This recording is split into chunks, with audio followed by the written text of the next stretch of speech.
I always thought nothing in my life could be worse than burying my wife. I was wrong.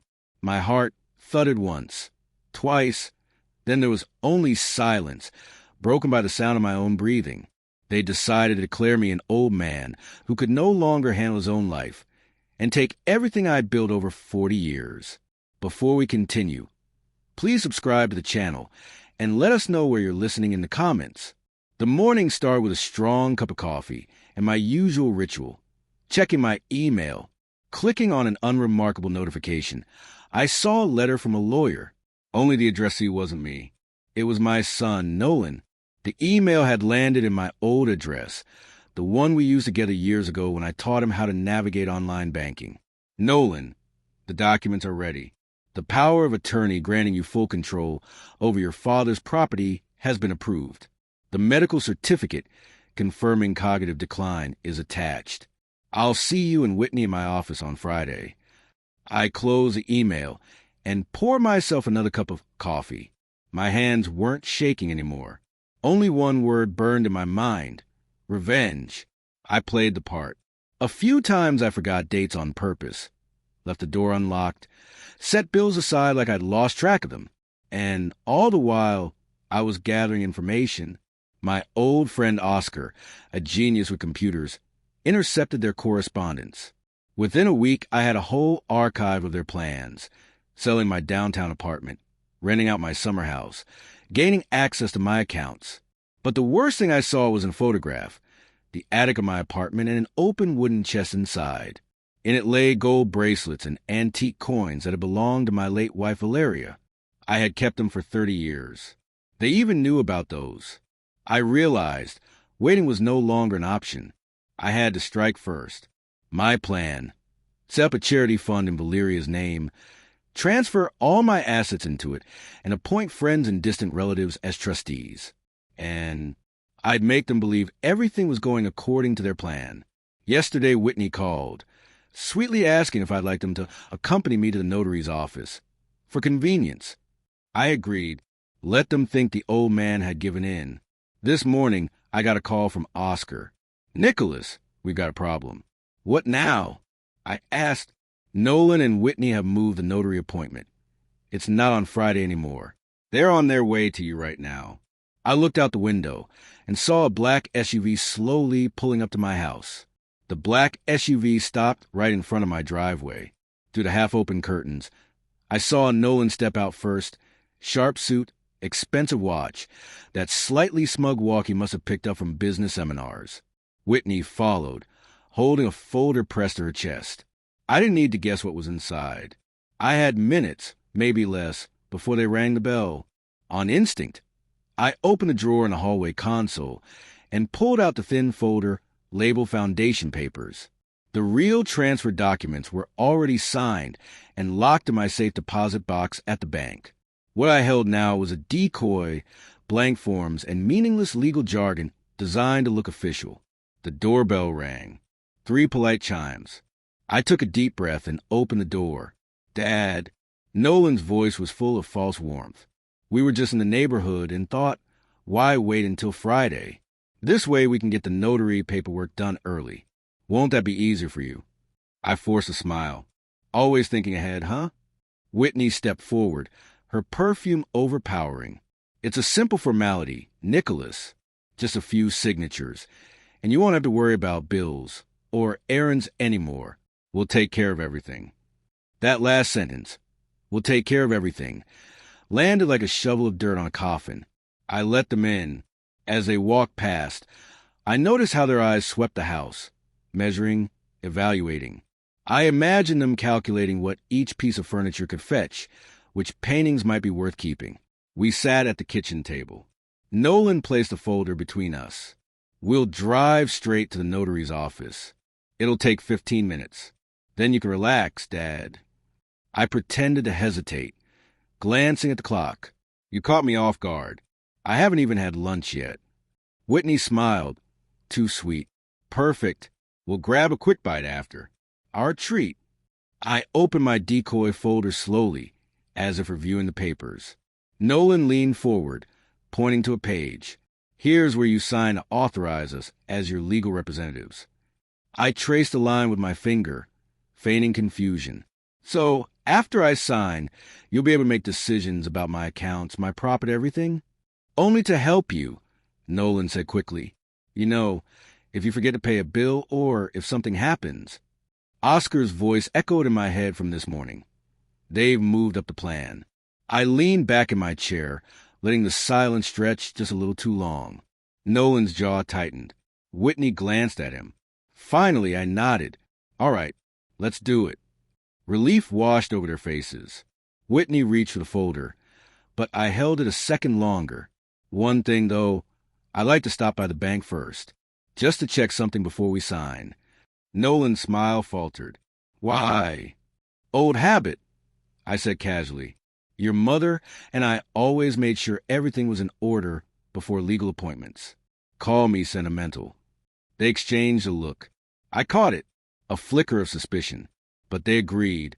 The ride was quiet at first. Whitney made small talk about a new restaurant opening downtown. Nolan scrolled on his phone, thumbs moving fast, probably texting the notary to be ready. We pulled up to the bank. Inside, I walked straight to the manager's desk. I'll need access to my safe deposit box. The manager recognized me immediately. Of course, Mr. Nicholas. Nolan tried to follow, but the manager stopped him. I'm sorry, sir. Authorized access only. I opened the box, my hand steady. Inside, the thick envelope with the real foundation documents waited. I checked everything, signatures, stamps, dates. Untouchable. Secure.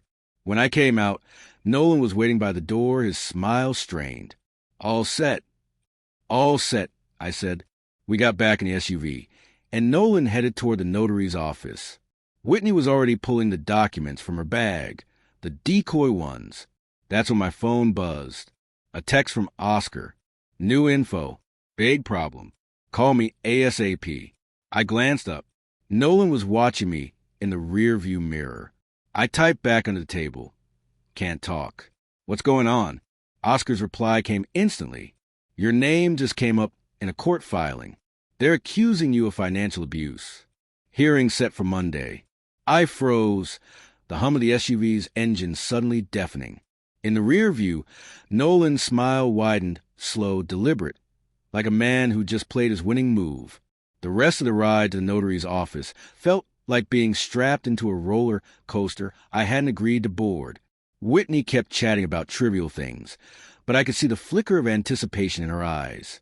Nolan, gripping the steering wheel, drove like a man who could already smell victory. I kept replaying Oscar's text in my mind. Your name just came up in a court filing. They're accusing you of financial abuse. Hearing set for Monday. That explained everything. The sudden rush, the unannounced visit, moving the notary appointment forward. This wasn't about convenience. It was about cornering me before I had time to defend myself. If they got that power of attorney signed and the hearing went their way, they could freeze my accounts, take control of my property, and paint me as an unstable old man who needed protection. We pulled into the parking lot of the notary's office. Nolan put the SUV in park and turned to me with a bright, rehearsed smile. Dad, this won't take long. Just a couple of signatures. Sure, I said, forcing my tone to stay calm. Let's get it over with. Inside the notary, a young man with wire-rimmed glasses stood up to greet us. Nicholas, I have your file ready. He motioned toward a desk already laid out with papers. Whitney set the folder down. Nolan stood just behind my chair, leaning in like a vulture. The notary flipped to the signature page. This grants Nolan and Whitney full financial authority, bank accounts, property management, legal representation. Full authority? I repeated, as if I hadn't heard it before. That's correct. I let the words hang in the air. Then I reached the pen, deliberately slow. My hand hovered over paper. Nolan shifted his weight, impatient. Whitney's fingers drummed softly on the table. Just as the tip of the pen touched the page, my phone buzzed in my pocket. I looked down. Another text from Oscar. Stop. New evidence. Urgent. I set the pen down. Excuse me, I said to the notary. I need a moment to step outside. Nolan's smile didn't move, but his jaw clenched. Dad. 2 minutes, I said, already walking toward the door. Outside, I called Oscar. He answered on the first ring. I pulled the court filing, he said without preamble. It's worse than I thought. They've attached sworn statements from 2 people claiming you've been mishandling funds. One is a neighbor, the other is Valeria's old friend Uma. I felt a stab in my gut. Uma? She'd never. She did. Says you've been showing signs of mental decline and making questionable financial decisions. It's all designed to make you look unfit. I looked back through the glass door. Nolan and Whitney were watching me, their heads bent close together, whispering. Oscar lowered his voice. Nicholas, I also found something else. Nolan's been in contact with a buyer for your downtown apartment. If they get control, that sale will go through in 24 hours. A cold clarity settled over me. I couldn't sign anything, not today, not ever. And if I wanted to turn this around, I had to make them believe they were still in control, right up until the moment I cut the floor out from under them. I walked back in, all smiles. Sorry about that. Just an old friend checking in. I picked up the pen again, flipped the folder closed instead of signing, and said, You know what? I think I'd like to review this at home tonight, just to be sure I understand everything. Nolan's eyes narrowed. Dad, that's not necessary. It is to me, I said, my voice firm. You've always said I'm careful with my decisions. This will be no different. They didn't push. But as we walked back to the SUV, I caught Whitney sending a text with lightning speed, her phone angled away from me. Back home, they left with forced politeness, promising to check in tomorrow. As their SUV disappeared down the street, I closed the door and called Oscar. We move now, I told him. On it, he said. But Nicholas, I just got word. Someone filed an emergency motion for a temporary restraining order against you. Claims you're a danger to yourself and others. I froze. Phone pressed to my ear. Oscar's voice dropped. The hearing's not Monday anymore. It's tomorrow morning. The moment Oscar's words hit me, the clock started ticking in my head. Less than 24 hours before I stood in front of a judge who'd already have a stack of papers painting me as a senile, reckless old man.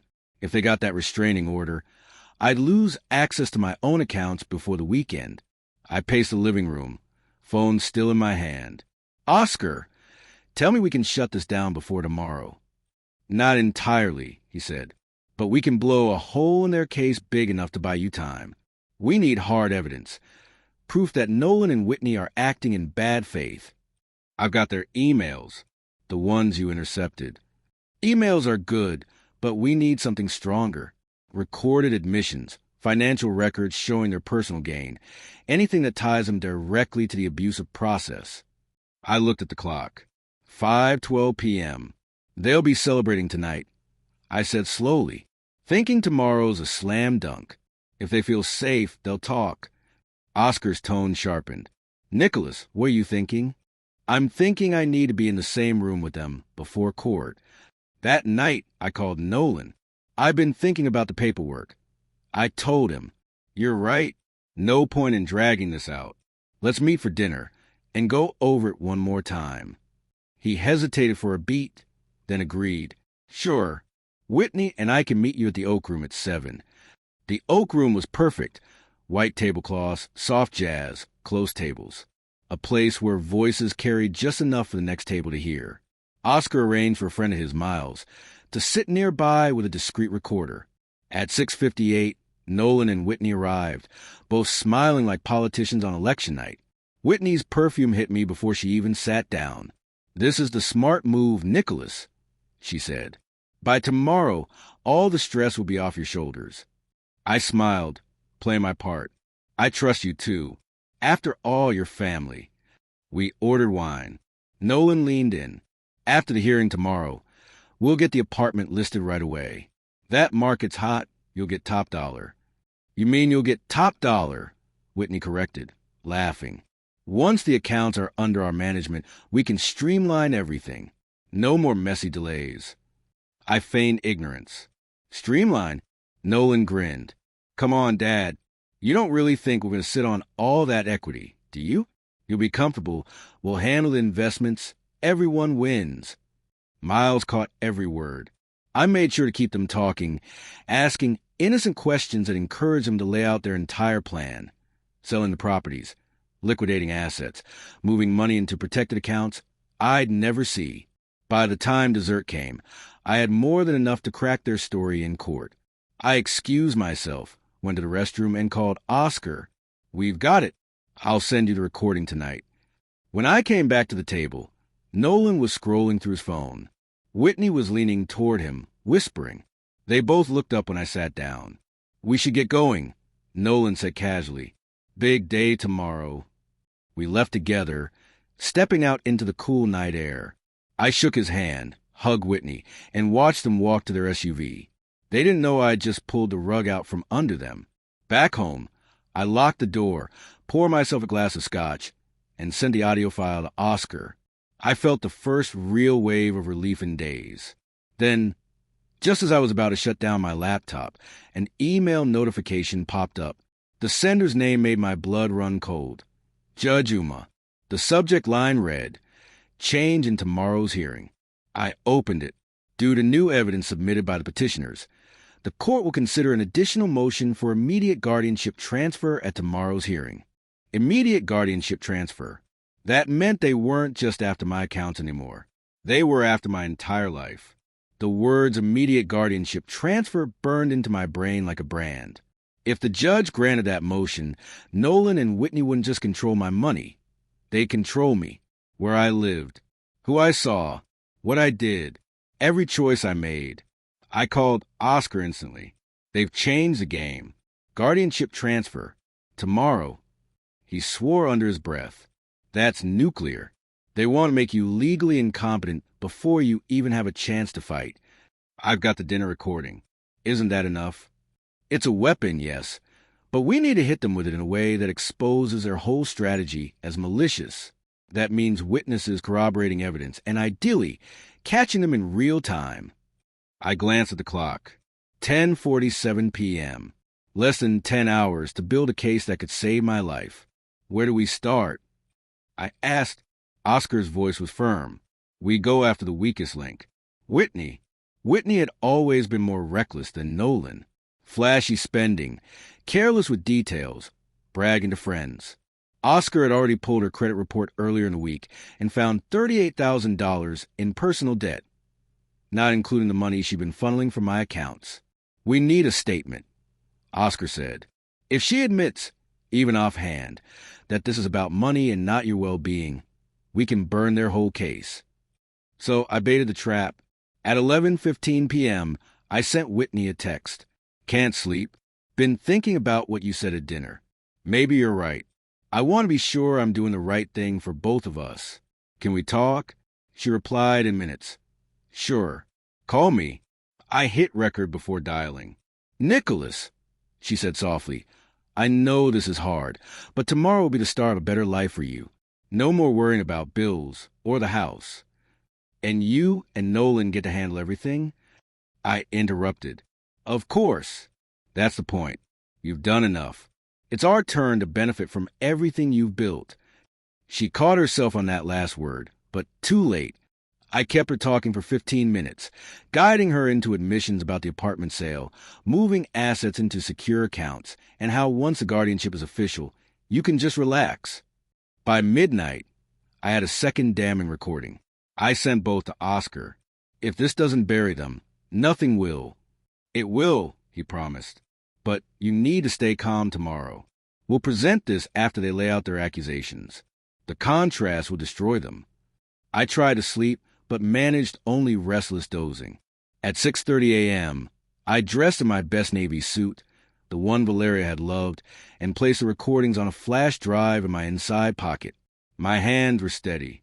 At 8:15, I arrived at the courthouse. Nolan and Whitney were already there, flanked by their lawyer, a tall man with slick back hair and a smile that didn't reach his eyes. Whitney gave me a sympathetic nod. Nolan didn't even try to hide his smirk. We were called into the hearing room. Judge Uma sat at the bench, her gaze sharp. We are here to address a petition for immediate guardianship transfer, along with a restraining order request. Nolan's lawyer went first, painting a picture of confused, irresponsible old mammy who'd been making financially dangerous decisions and showing signs of cognitive decline.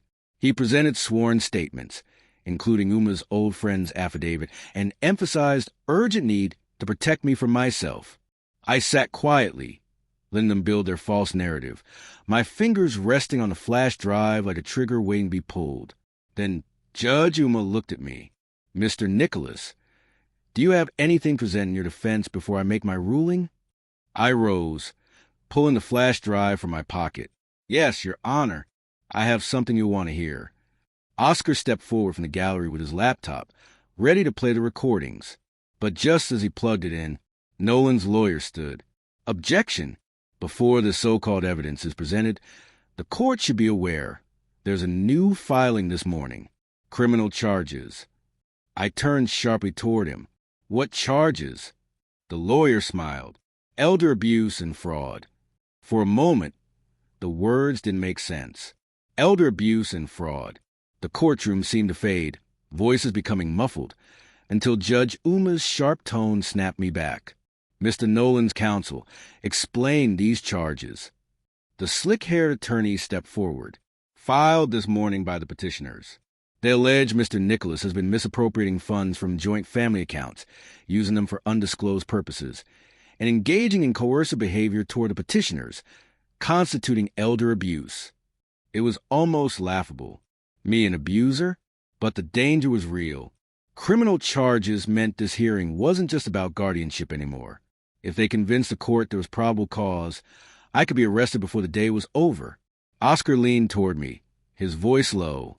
"They're trying to force the judge's hand, push for immediate protective custody. I'm not going to jail over their lies." I muttered. Judge Uma tapped her pen against the bench. "Mr. Nicholas, do you wish to respond before I determine whether to consider these new charges in today's hearing?" "Yes, Your Honor," I said, stepping forward. The petitioners have presented a carefully crafted story. I have evidence, recorded statements, that show their true intent. I nodded to Oscar. He inserted the flash drive into his laptop, the courtroom projector flickering to life. The first audio began. Nolan and Whitney at dinner, openly discussing selling my properties, liquidating my assets, and streamlining my accounts for their own control. Whispers rippled through the room. Whitney shifted in her seat. Nolan stared straight ahead, jaw tight. Then came the second recording, my late-night call with Whitney. Her voice, calm and clear, admitting it was our turn to benefit from everything you've built. When the last word faded, the silence was heavy. "Your Honor," I said, "this isn't about protecting me. It's about taking everything I own while I'm still alive." Uma studied me, then the petitioners, then the lawyer. These recordings raise serious questions about the petitioner's motives. I will delay any ruling on guardianship until these matters can be fully examined. Relief was just starting to seep in when Nolan's lawyer spoke again. "We respect the court's caution. However, given the criminal nature of the allegations, we request that Mr. Nicholas be ordered to surrender his passport and remain under temporary supervised care until the investigation concludes." I shot him a glare. "Supervised care? You mean confinement?" "It's for your safety," Whitney said, her voice dripping with false concern. Judge Uma tapped her pen again. "The court will recess for 1 hour. Upon return, I will decide whether to impose temporary restrictions pending investigation." Oscar pulled me aside the moment we stepped into the hallway. "We bought time, but not much. If she imposes supervised care, they'll have access to you 24/7, and the chance to manufacture whatever evidence they want." I rubbed my temples. "So we need something stronger. Something that doesn't just cast doubt, but ends this entirely." Oscar's eyes narrowed. "There might be one thing. Financial records from Whitney's side. I've heard rumors she's been moving money into an offshore account in her name only. If we can prove she's been hiding assets, it's game over. And how do we get that in an hour?" Oscar's lips curled into a thin smile. "We don't, but I know someone who can." 20 minutes later, we were in a coffee shop across from the courthouse, meeting a man in a gray hoodie, Miles's contact, a data retrieval specialist. I can get into her cloud storage, he said quietly. But if she's careful, we'll need to access her phone to grab the authentication code. I stared out the window. Across the street, Nolan and Whitney stood on the courthouse steps, talking with their lawyer. Whitney's phone was in her hand. Miles followed my gaze. You give me that phone for 2 minutes, I get you everything you need. I turned back to him. 2 minutes? He nodded. And you'll have proof that makes those recordings look like child's play. Oscar leaned in. Nicholas, are you ready to steal her phone in the middle of a courthouse recess? I looked again at Nolan and Whitney, laughing like they'd already won. My jaw tightened. I'm ready. We stood, heading for the door. Miles already had a small device in his pocket. But as we crossed the street, Nolan glanced up and his smile vanished. He'd spotted us. The moment Nolan's eyes locked on us, I knew he smelled trouble. He leaned toward Whitney, murmured something, and her phone disappeared into her purse. She glanced our way, her expression tightening just enough to confirm they were on guard. Change of plan, Miles muttered, steering me toward the courthouse steps. We'll have to improvise. Inside, people milled around the hallway. Lawyers, petitioners, clerks shuffling stacks of paper. The hour recess had turned the place into a holding pen. Nolan and Whitney stayed near a bench by the far wall, their lawyer standing like a sentry beside them. Miles slipped me a folded napkin. Inside was a thin black device no bigger than a matchbox. Touch this to the back of her phone and hold it for 5 seconds. That's all I need. And if she doesn't take out of her purse, I asked, then you make her. Oscar gave me a look that said this was a terrible idea. But there was no time left. We had 30 minutes before the judge reconvened. I approached slowly, feigning casualness. Whitney, I said warmly, can we talk for a moment? Just you and me. She arched an eyebrow. About what? About Valeria's things, I said softly. Some of her jewelry has gone missing. I thought you might know something. That got her attention. She reached into her purse, probably to check her phone for a text or photo related to what I'd said. Perfect. But Nolan stepped between us. Whatever you have to say to her, you can say in front of me. I forced a smile. Of course. It's nothing serious. Just want to compare a few details. Whitney pulled out her phone. My pulse spiked. I stepped closer, gesturing at the screen, as if pointing to a message. My other hand slid the matchbox device across the back of her phone. 1 second, 2, 3, 4, 5. Done. Miles, leaning against the wall behind her, caught my eye and gave the tiniest nod before strolling away toward the exit. The transfer was complete. I stepped back. Thanks, Whitney. That clears it up. Her suspicion lingered, but she slipped the phone back into her purse. Nolan guided her away, whispering something sharp in her ear. 5 minutes later, Miles texted Oscar. Got it. Sending to secure drive now. You're going to want to see this. Oscar, and I ducked into an empty conference room. Miles's files loaded on the screen. Spreadsheets, bank statements, offshore transfers. Whitney had been moving large sums from my accounts into a Cayman Islands fund in her name only.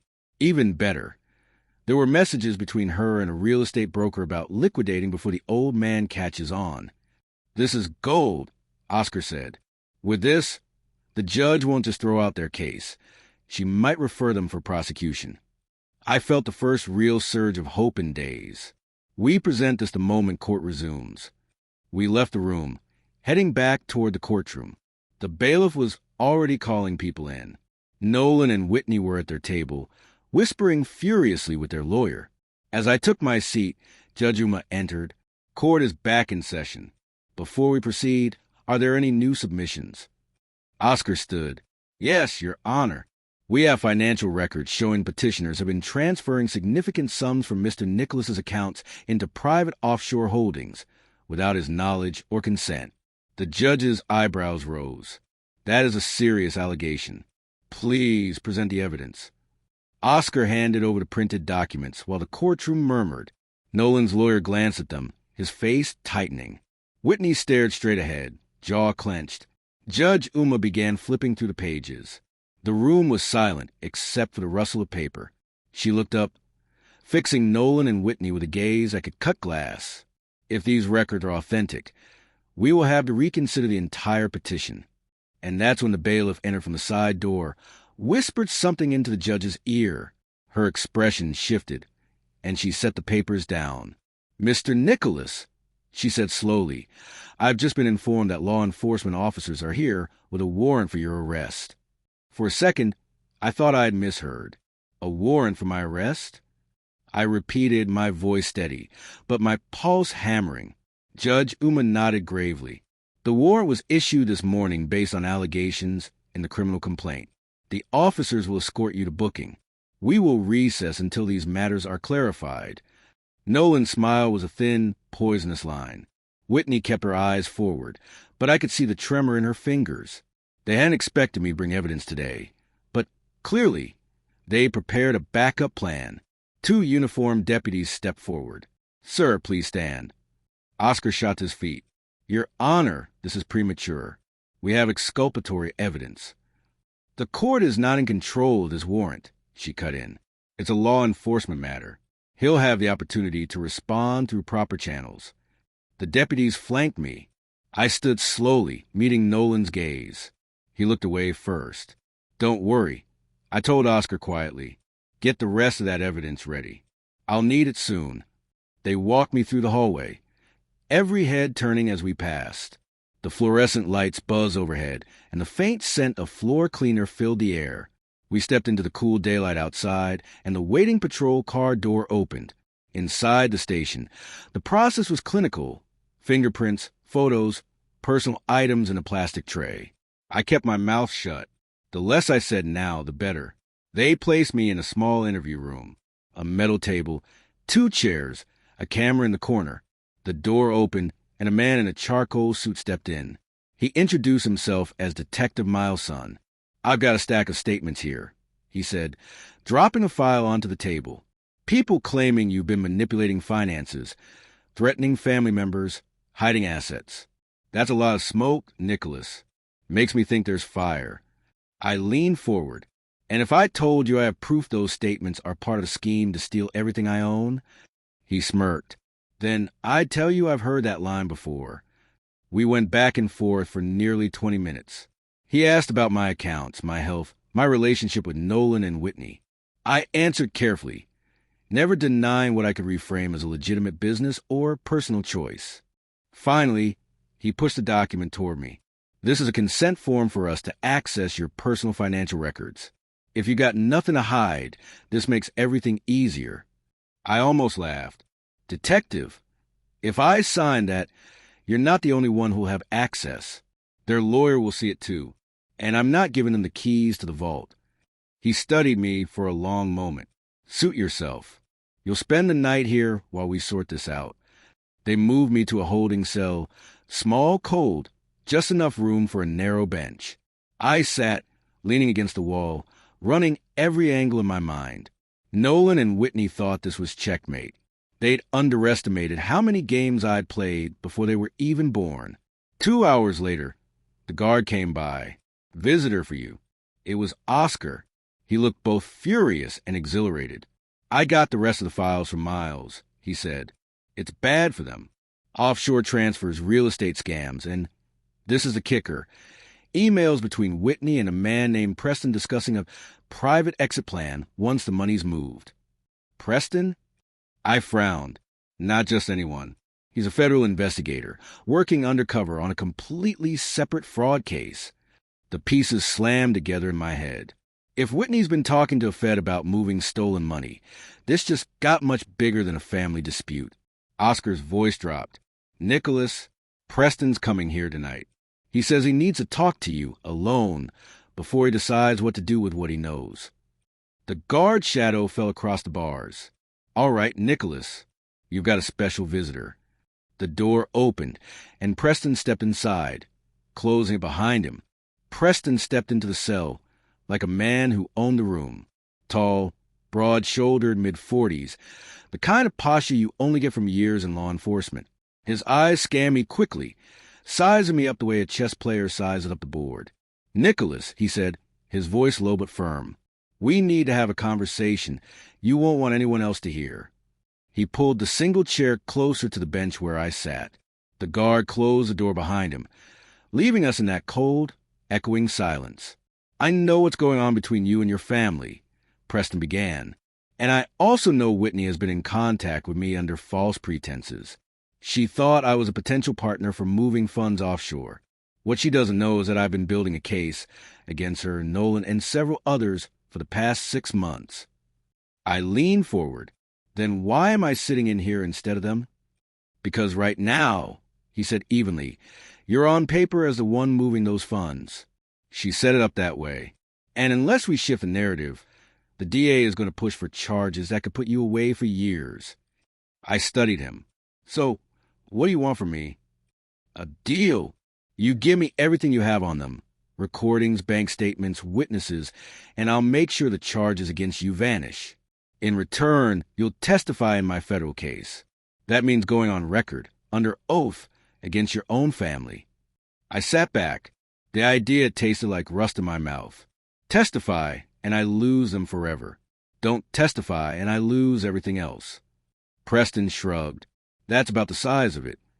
For the next 20 minutes, he laid it out, how Nolan and Whitney had been working with a network of asset relocation specialists who targeted elderly relatives with property. How the offshore account wasn't just a hiding spot, but a laundering pipeline. How my case was just one thread in a much bigger net. Then he pulled out a thin folder from his satchel. Inside was a printed email, Whitney to Preston. "Once we get the guardianship order, the rest is easy. We move quick, cash out the apartment, and I'm gone before he even knows what happened." I stared at it. It was a smoking gun. "You could end this right now," I said. "I could," Preston agreed. "But the feds want the whole network, not just her. And that means we have to let them think they're still winning for now."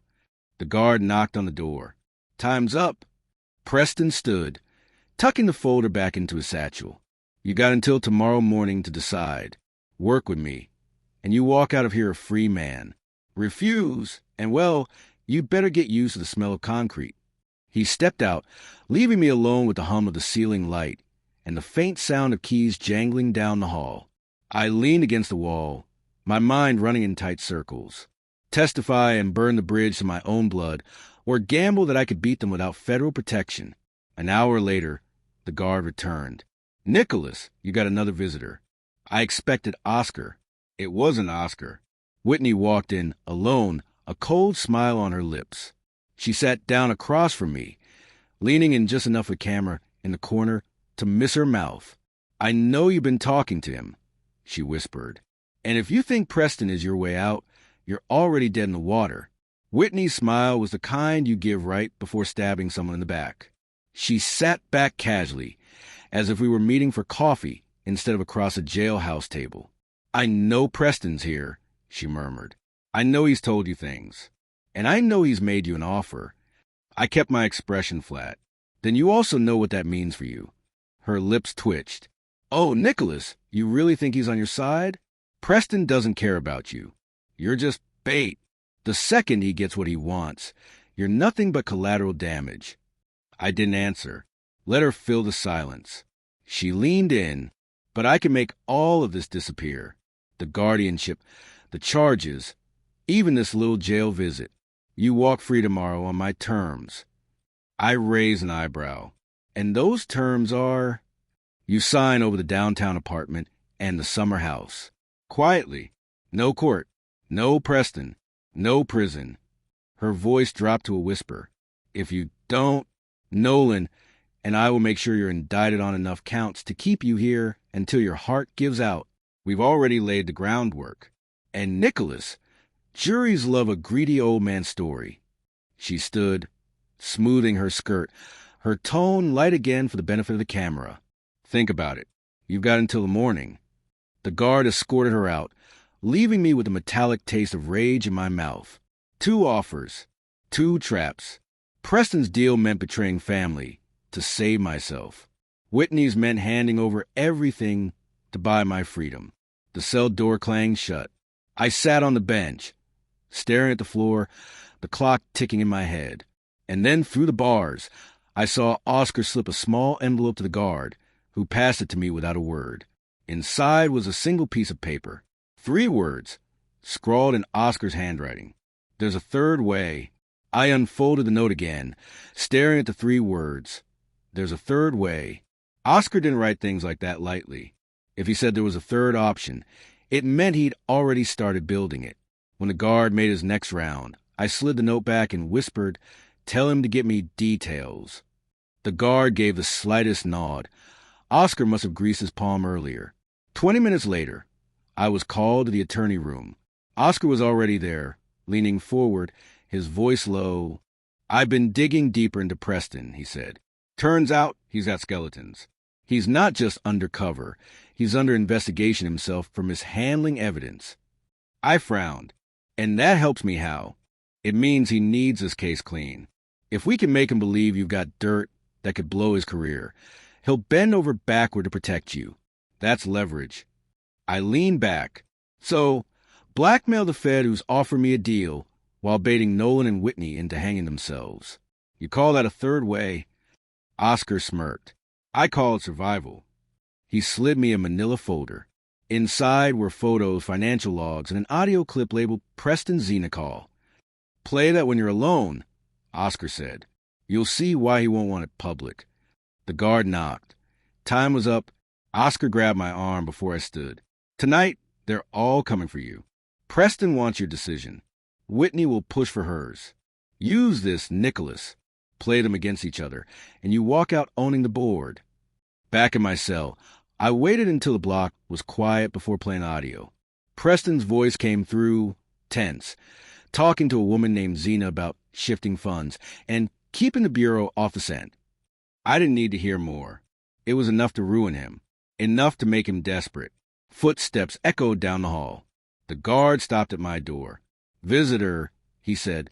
I looked up and saw both Preston and Whitney standing together. Seeing Preston and Whitney together was like watching a snake and a scorpion share the same jar. Preston's face was unreadable. Whitney, on the other hand, wore that faint, smug smile that always meant she thought she was 3 steps ahead. The guard let them into the interview room. They took seats across from me. Preston on the left, Whitney on the right. Preston spoke first. "Nicholas, we decided it's in everyone's interest to resolve this quickly." "We?" I asked, glancing between them. "That's new. Last I checked, you two were on different sides of the chessboard." Whitney leaned forward. "We still are. But right now, we have a mutual problem, your stubbornness." I smirked. I've been called worse. Preston's voice was low, steady. "Here's how it works. You agree to sign the guardianship over to Whitney, on paper, tomorrow. In return, she makes sure the criminal charges disappear. Once my investigation is over, I'll see to the guardianship is quietly dissolved." Whitney's eyes glittered. "Everyone wins. You stay out of prison. Preston gets his case. And I get what I came for a little while." I leaned back, studying them both. This wasn't a peace offering. It was a trap wrapped in silk. And if I refuse? I asked. Preston's expression hardened. "Then I walk out of here and let the DA bury you. And Whitney will make sure you rot while she sells off everything you own." I stayed silent, letting the seconds stretch. I could feel the folder in my mind. Oscar's leverage on Preston, the recordings on Whitney. They thought they were cornering me. They didn't realize I'd been building my own walls around them. Finally, I said, "All right, I'll sign on one condition." Preston's eyes narrowed. "Name it." I leaned in, voice barely above a whisper. "I want the meeting tomorrow at the downtown apartment." Whitney frowned. "Why there?" I smiled. "Because that's where you're both going to get exactly what's coming to you." The next morning, I was released on temporary recognizance, thanks to Preston's pull. It was just enough rope for them to think I'd hang myself with it. Oscar met me 2 blocks from the courthouse.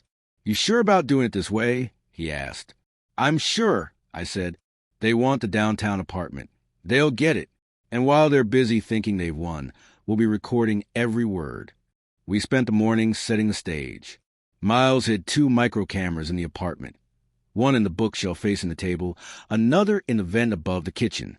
Oscar synced them to a live feed on his laptop in a van parked down the street. By noon, the place looked exactly as it always had, comfortable, lived in, harmless, perfect for disarming predators.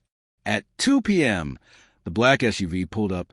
Whitney stepped out first, heels clicking, followed by Preston in his standard dark suit.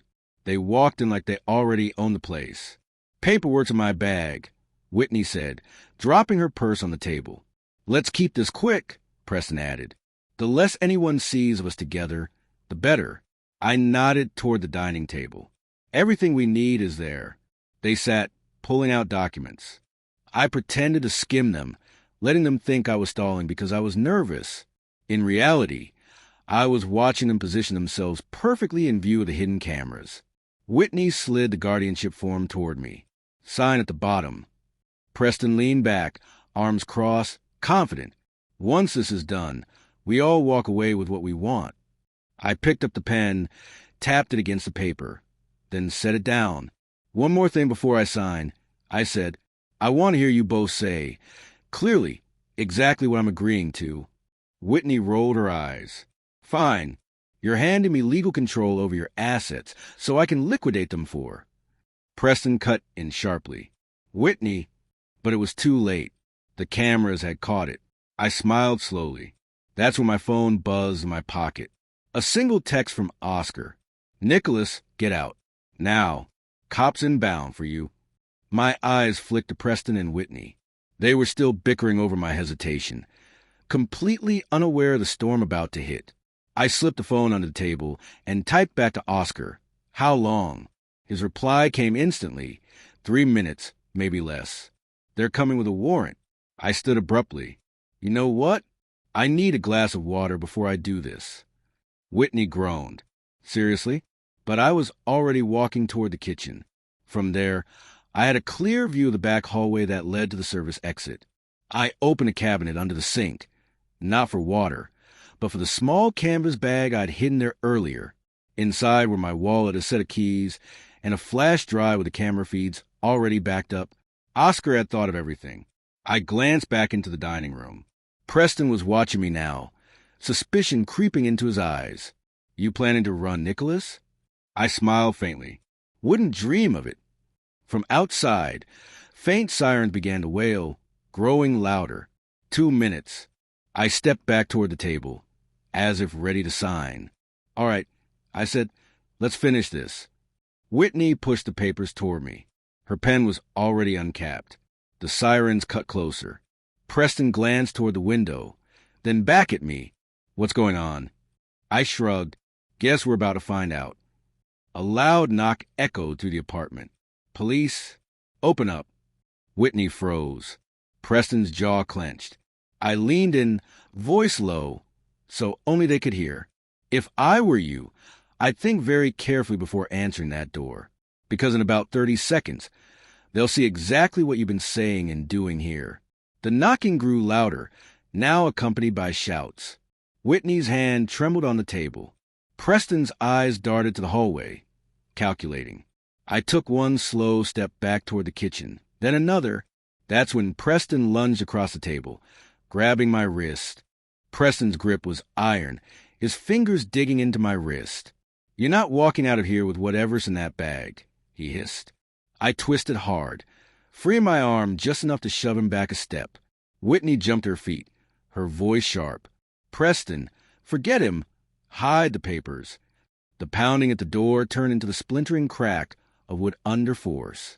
"Police? Final warning." I bolted toward the kitchen. Preston followed, fast. I yanked open the service exit door, just as he grabbed the strap of my canvas bag. The flash drive inside felt like it weighed a ton, my one shot at ending this nightmare. "Let it go, Nicholas," Preston growled, pulling hard. "You can't win this." I slammed my shoulder into him, knocking him into the counter. He cursed, losing his grip for just a second, enough for me to wrench the bag free and dive through the service exit. In the narrow back corridor, my footsteps echoed as I ran. Behind me, I could hear Preston barreling after me. The sirens outside were deafening now, mixed with a heavy thud of boots hitting the apartment floor. I burst out into the alley, the cold air hitting my face like a slap. Oscar's van was at the far end, engine running. He leaned out the driver's side. "Move, Nicholas." Halfway there, I heard Whitney scream from inside, "He's got the evidence!" The sound of police voices carried through the open doors. I was 5 steps from a van when something slammed into my side, Preston tackling me to the ground. The bag slid across the wet pavement, stopping just short of a storm drain. We grappled, my hand stretching toward the bag. Preston's knee pinned my arm. His face was inches from mine, his voice a harsh whisper. "If that drive sees daylight, we both burn." Oscar shouted from the van, "Nicholas, grab it!" And then boots pounded into the alley. Police officers, weapons drawn, shouting commands. One of them pointed at me. "That's him. Cuff him now." The alley spun with chaos. Officers shouting. Preston's weight crushing me into the pavement, the bag lying just out of reach. "Hands behind your head," one of the cops barked. Preston hissed in my ear, "Don't do this, Nicholas. Drop it, and I can still protect you." I twisted my neck just enough to see Oscar in the van, his face pale but determined. He mouthed 2 words, "Do it." I kicked hard, catching Preston off balance. His knee slipped, and in that instant I rolled free, lunging for the bag. My fingers closed around the strap, just as a pair of hands grabbed my shoulders. "Freeze!" I spun, bag clutched to my chest. "You want the truth? It's in here. Evidence of financial crimes, laundering, and fraud by them." I shouted, jerking my head toward the apartment. The lead officer hesitated. Oscar stepped out of the van, holding up his phone. "We're streaming live to the DA's office right now." Hidden cameras caught them admitting everything. Whitney appeared in the doorway, her face drained of color. "He's lying." But it was too late. The officer's radio crackled. Confirmation from DA. Evidence received. Detained subjects Preston and Whitney for questioning. Preston's jaw tightened, but he didn't resist when they cuffed him. Whitney shrieked protest as 2 officers led her toward a cruiser. One cop approached me cautiously. "Mr. Nicholas, you're free to go. For now. But stay available. This is going to trial." I exhaled slowly, my grip loosening on the bag.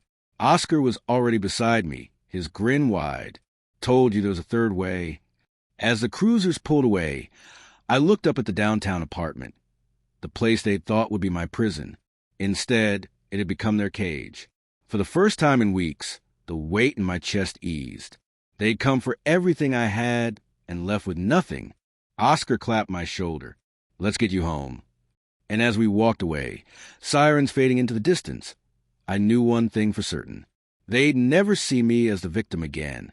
If you like this story, please like this video, subscribe to the channel, and share your impressions of this story in the comments. To listen to the next story, click on the box on the right.